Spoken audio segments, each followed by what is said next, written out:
Coming up in the next countdown LBL. Coming up next video. Title, nextVideo.description. Skip to this video now. Transcript for travel to the front lines of climate change in Bhutan I'm. Get a vote for ABC News Live, and we are diving into a new ABC News digital original feature called White Goal, our Bob Woodruff journey into the remote Asian country Bhutan, whose people say they're on the front lines of climate change. Bob Woodruff joins us now. All I got a special screening of the original last night, and I will say that incredible job, right, you and the team. First tell me about it on, and I know it's a place have been trying to go for some time. It's been a while, one of those dream countries that not bid to all the years I spent in Asia, but it's one I've always wanted to see. It's one of those countries that has not been overdeveloped yet.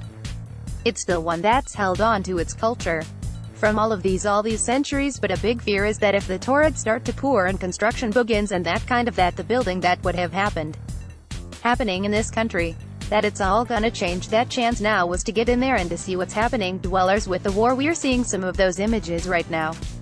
I was in trouble. Credible, no fast food chains, no traffic light, has no real franchises, yet you know there's not a single traffic light in old Bhutan.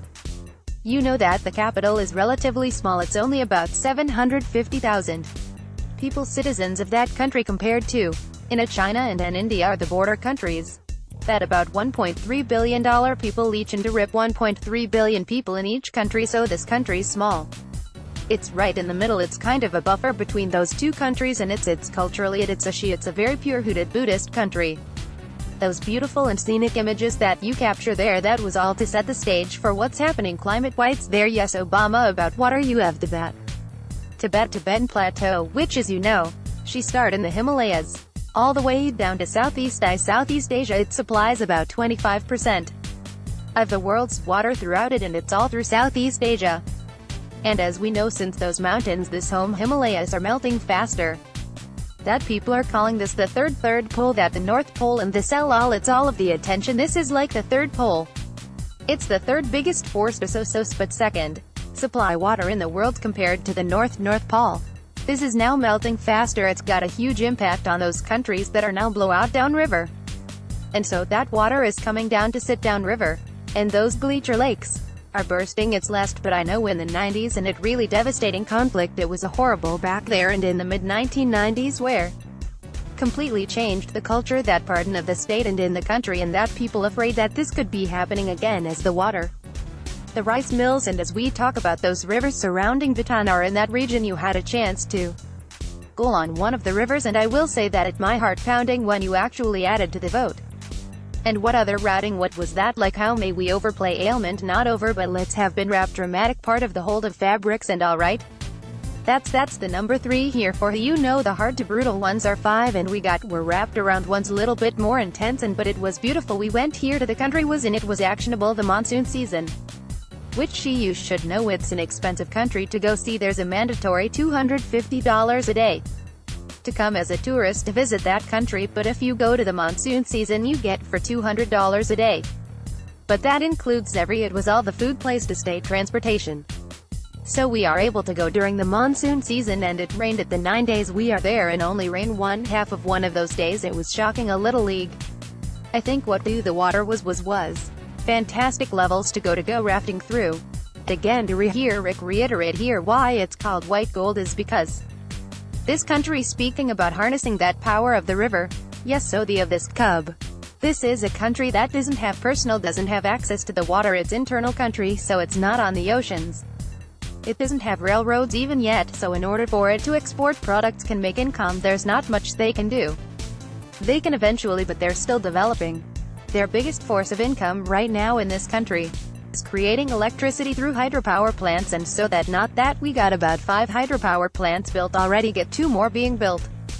We visit one of the new ones. What was there to see exactly how this impacting departmental in the country, because they want this country to be completely independent in terms of needing energy from the outside. In fact, they are actually carbon negative, which means there is in that country they are actually absorbing into their forests more CO2 than they're admitting.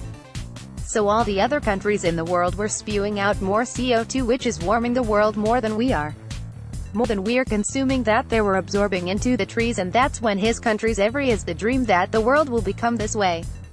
Because they have not been developed yet, they are not to that small number of people losses. So the hope is that will be done well, but because building those plants is not these gorgeous rivers that it always has in history, at least in that spot would I have piled up so that has the brings mixed reaction for those who want to keep it pristine landscape and this country. Natural we interview the prime that if we totally met the prime minister we got a lot of access to what he said about this topic in the past. With most people in the country if they hear the facts, which are that they could have energy created cleanly, not by petroleum that can actually make energy through just the flow of the water, a lot of he will leave it's okay to have these plots. Those that are fairly strong advocates against it, which we met some of those too.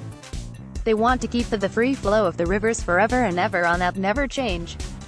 You got up close to the construction for one of the dams, and we saw some shots of bad. Yeltsin spoke to a Bhutanese man who said, now he's against too many games being built fast on several of the rivers. Let's take a look at one of the clips from Ops Work. You want any damage that'll, yeah maybe, told you that they do should be some big city that the units if you put it government, but he should be all your station assembly mission to get beat. But about this river is because it is PG a single big dividends on and legislate. Did you let it go? Your opposition to it isn't because it destroys the beauty of the country, the natural beauty. What's honors it? Music create pollution, kills fish. What is the I'm look what enthusiasts and that gave us any good? Don't the value to do this didn't look. Take care overhaul of the media and all the time it's many of heavy balls gave opinion and I hope booted dismal. Once we have the dense snow in the media network news it's a little relief. Bobby about rivers already school record and only a paper that voicing. That's Toby easy, he's a great guy, he knows this that's pretty well, but he's the one wants it to be very pure in Austin the way it's always been. He says if you start that the country needs to have something like that you can't, but just make sure his point really is let's control how many we're building and how we're building them. Let's let the forces from outside the country. In order to make money it would never maybe a lot of corruption just to quickly build these things really fastest. Desperation. To make energy to this country, don't just do it fast without thinking through it. That's really the biggest point of the advocates, like the signal that it exists they're not gonna make them disappear. That'll really kind of destroy the country. They don't have this is as a form of income, but let's do it carefully, let's do it without doing it too fast. Bob Bhutan is also going with the politics of climate change. We know President Trump will be US under the Paris Climate Accord. They know that they're doing with the politics of climate change. Yeah I know, I asked another, pretty much everybody there in Blue Thomas that you think this is man-made. Global warming is caused by what we are doing. What they see that absolutely, without question, because they're seeing it and they know it. Well us is also they have been as it at salute. Facts that the why it is that the ice is melting, but they have very pretty good feeling about that it is because what we're doing. That also means they can try to figure out a way to stop it, slow it down by behaving ourselves, not just continue to emit as much CO2 as we do. Bob, just incredible work from Bhutan. But while I've got you here, North Korea, let's talk North Korea for a little bit. You've covered North Korea extensively for ABC News. I have to ask you, Italy's developments, President Trump's CIA Director Mike Pompeo secret visit, but Kim Jong-un, what do you think about that visit and what does that mean? Wolf Resort mean? No one expected it. We don't know that was happening. Actually is in China, when Kim Jong-un came to visit unexpectedly. President Xi of such on, and then suddenly we've got our own CIA director actually over there. Which is ending shocked us all. I think it gives a little bit. I think most people agree that you give this a little some hope that there could be some kind of agreement if Kim Jong-un would actually say he would not demanded that US forces would leave South Korea. If he says he will not demand that, that's a shock. Because no one assumed he would allow that. He would not give that up until he knows he's gonna get something for sure from the United States. He think he likes to bring some kind of peace, but nobody has much trust in Kim Jong. Then what does he want to this? Does just want to have a moment of fame to be the first one ever meet with this president states. Could he just want to essentially technically officially end the war with the United States? And the war is not over. 60 years ago still is a war that is still open. He wants to at least come an agreement that this would end the war.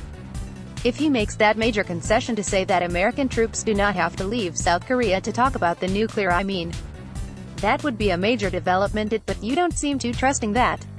I think the definition denuclearization is one of the big question. What does that mean? It's been said from the very beginning that demands from North Korea, and I think all the experts say that can come and does not want to give up the possibility of making his country a nuclear state, because if you're a nuclear state, which means you the ability to launch any kind of nuclear bomb. If you become a nuclear state, you have become much more powerful as a nation, and you're treated completely different. That's what countries like Pakistan and India had to come out once a state that the nuclear state once got to be one as well. He's not gonna give that up. What does that mean? Does that mean if you going to be a new push stages of the news, you can have an ICBM that would reach the United States, but could you be a nuclear state that has a nuclear bomb? But he says it will not be needs beyond the reach the United States. Maybe that is a way to negotiate it. So the big question here there is, what is he gonna give up? With the gonna give up at his conduct and playing president track and US allies in their boat? I think they both are. This is going to be, it could be interesting even happens. President Trump also said that if this when he gets to the meeting and looks like nothing's getting done, he'll just pull out right away. He just wanted to school then there's the country by having so-called meeting when really all was with some propaganda by Kim Jong them. That we don't know yet, but he's a little bit more than his father represented, whose father Kim Jong-il never negotiated with anybody. He visited China, of course, and yet relationship the presidents of China, but there was no interaction with the United States whatsoever. Now he's standings to begin it. Doolittle in are actually the United States, which may set him apart from its predecessors, but does that appear at the top administration is getting further with talks of North Korea than any other administration. I think that the talk of it, there's the possible of actually having one which goes beyond anybody before. Something happen, who knows, will be propaganda, knows will just be a show. Will be claimed to fame, as I said before. We don't know which of which we know. And where's it going to be? The other question, what does this mean? Your instincts telling you that this Trump meeting with Kim Jong-un will happen 5050. Yes, what do medalist funniest pretty good numbers can data that it could have probably up there.